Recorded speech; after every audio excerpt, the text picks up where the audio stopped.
Hello, my name is Anne Marie Haggerty, and I'm recording this video as part of my Education 660 Final Presentation and Toolkit. This course has inspired and rejuvenated my instruction. This is my fourth year teaching special education small groups and inclusion within the general education classroom, and I believe I was starting to be less diligent in my explicit instruction. What I've learned in this course has the potential to make me a more effective and efficient educator in a few ways. First, it has reminded me that, as Archer says, what we expect equals what we get, and we cannot assume that students already know how to do something. This is the case behaviorally as well as academically. If I expect students to do something behaviorally, I need to communicate this expectation and explicitly teach this expectation. This means that I not only model the skill in an I do, but I also have the students practice with me in a we do, and have the students practice on their own in a you do. These are the terms that Archer uses to explain the steps in how to teach a skill to students so that they get enough practice and see enough modeling of the skill. I also need to do this for academic expectations. Archer discussed a time when she entered an upper grades classroom and expected the students to be able to write a paragraph in the proper format. She committed a suicide in this sense because she did not think to pre-teach the skill or reteach it or even pre-assess what the students did know about writing paragraphs. This is something I will carry over into my teaching and keep in mind. Also, I've already carried this over. A piece of evidence of this carryover is that I recently had a colleague come to me and say, this fourth grade student should already know how to do that. He's in fourth grade. And I said that we cannot commit a suicide in this sense and assume he already knows how to do the skill. Rather, we should pre-teach him the skill and also give him the tools he needs to successfully show he knows how to do the skill. Also, the second guiding principle that will affect my teaching is that for students to effectively learn, they need to have active participation and active engagement throughout the lesson. It's my job as a teacher to plan in these effective engagement and participation techniques. I cannot blame it on the students if they're not engaged in the instruction if I'm not incorporating the important effective techniques to eliciting responses and engagement from the students.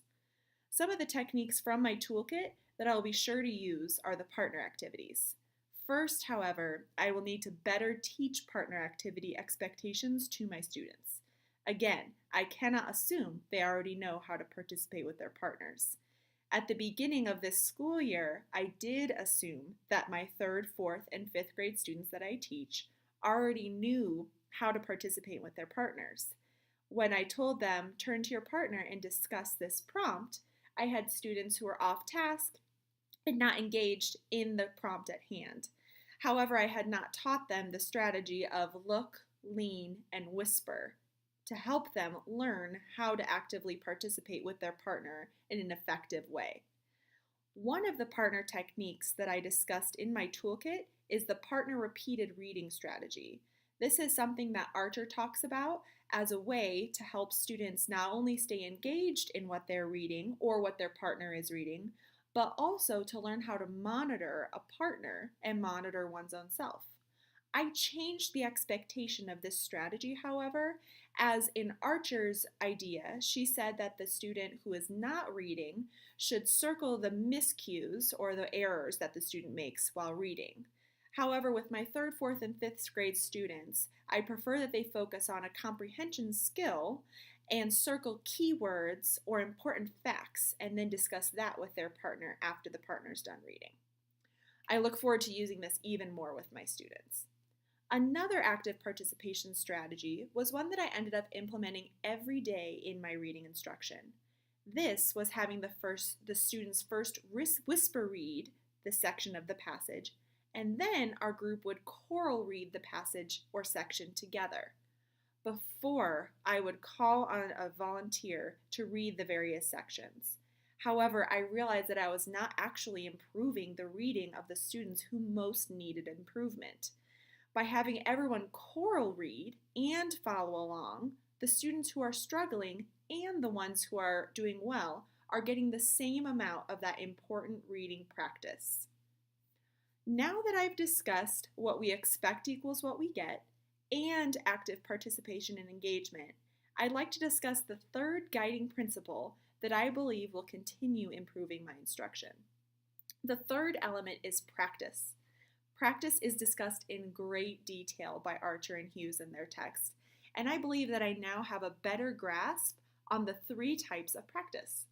They are initial, distributed, and cumulative. In this course, I made it one of my goals to improve upon my cumulative practice with my students.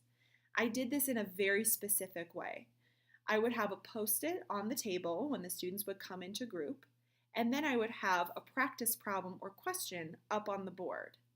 The students got into the routine of coming in, immediately doing this cumulative practice, and then checking it with the group to see if they were still on track.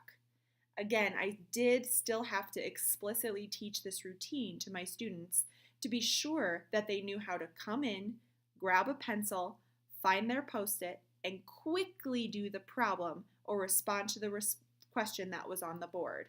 These are many different steps that before taking this course, I would not have thought to have had to teach to my students.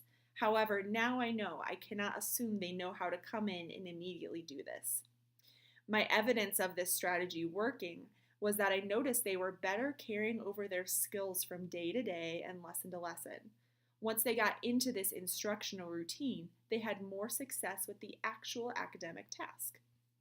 I would also like to continue to grow in my distributed practice. After I have taught my students a skill, I know that I need to build in plenty of opportunities for them to practice the skill distributed over many sessions, days, and times. By doing this after my initial instruction and my initial practice, incorporating this distributed practice often and varied, I believe I will see greater results from my students. Now, I would like to talk about some of the next steps that I'd like to implement to continue improving my instruction. First, I find that if I do not have something posted in my classroom, then I will forget about even having it as a resource.